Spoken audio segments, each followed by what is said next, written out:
Iceland has the biggest glacier of Europe and even of the world, except Arctic. Its name is the Vatnajökull. A glacier is divided in three parts. The pile-up area, which is the highest part of the glacier, where the snow is piled up every year. This area is very humid and the temperature is under 0 Celsius degree.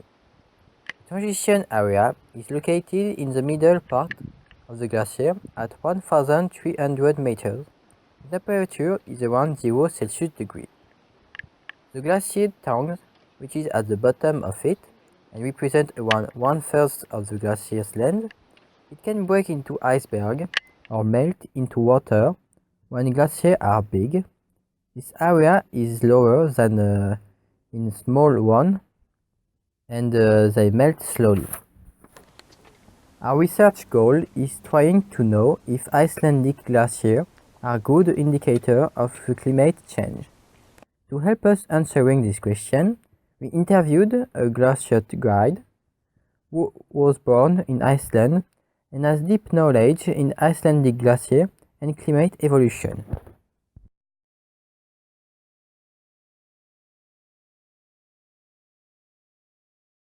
The analysis of global glacier evolution on a long period shows us increase and retreat movement through ages.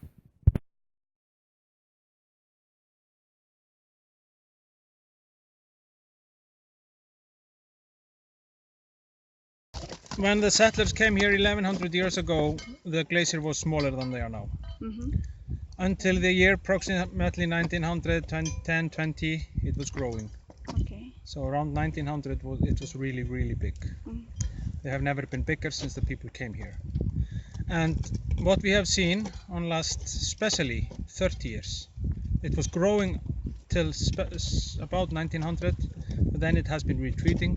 But on last 25-30 years, my God, has been retreating a lot. More than before. More than Faster before, than and before. especially faster. The beginning of the 20th century marked the end of the Little Glacial Age. Glaciers stopped growing and began to retreat until nowadays. According to the Glacier Research Society of Iceland, Vatnajökull glacial tongue retreats roughly 900 meters since 1995. Moreover, our pictures data taken since 2008 about the Skaftafell glacial tongue shows us a global retreat.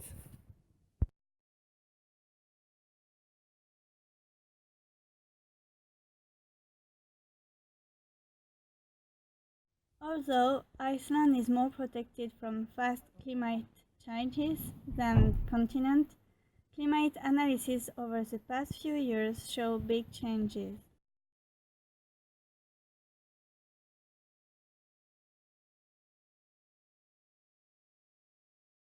It's hard to describe it, but if you go about 250 meters over sea level in Iceland in the winter time, it's more or less everything covered with snow.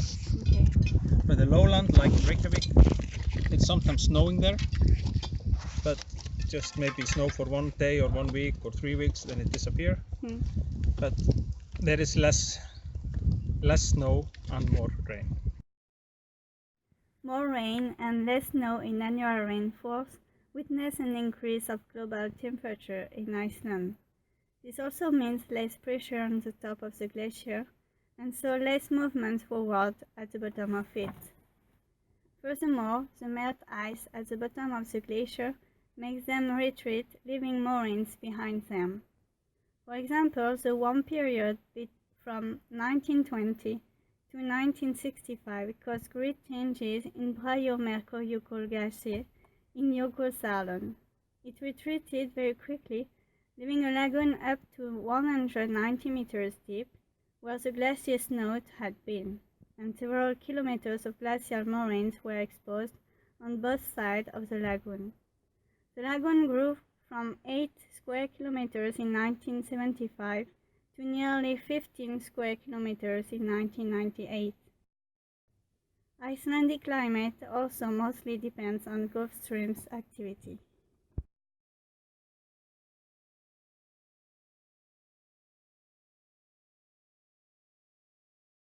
Yes, without the Gulf Stream, Iceland would be like Greenland. Okay. So some scientists think that the Gulf Stream is getting weaker, which is good for us. It means it will be colder here.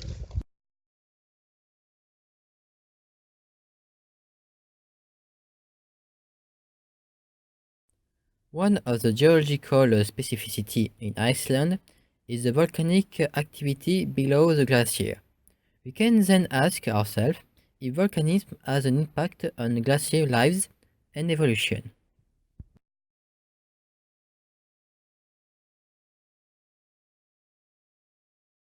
Yeah, of course it is. But of course, when it erupts, it's under the middle of the glacier. It melts the snow from underneath. But of course, even though there's a big eruption under glacier, the glacier not disappeared. Yeah. Then it's snow again. Like the big eruption 1996, it was like a huge cracks and holes in the ice. But now it's all filled up with snow again.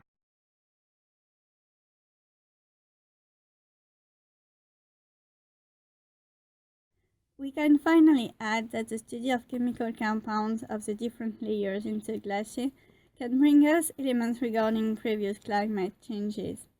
The study of gas bubbles in carrots, CO2, methane, O2 can help us to describe previous climate conditions in Iceland.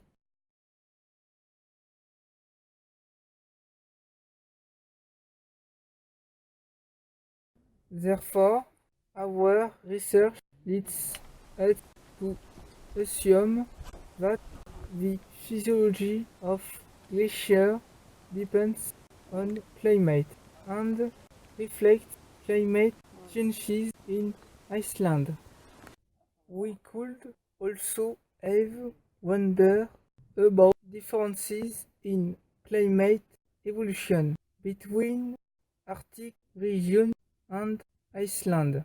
That is going to be for next time.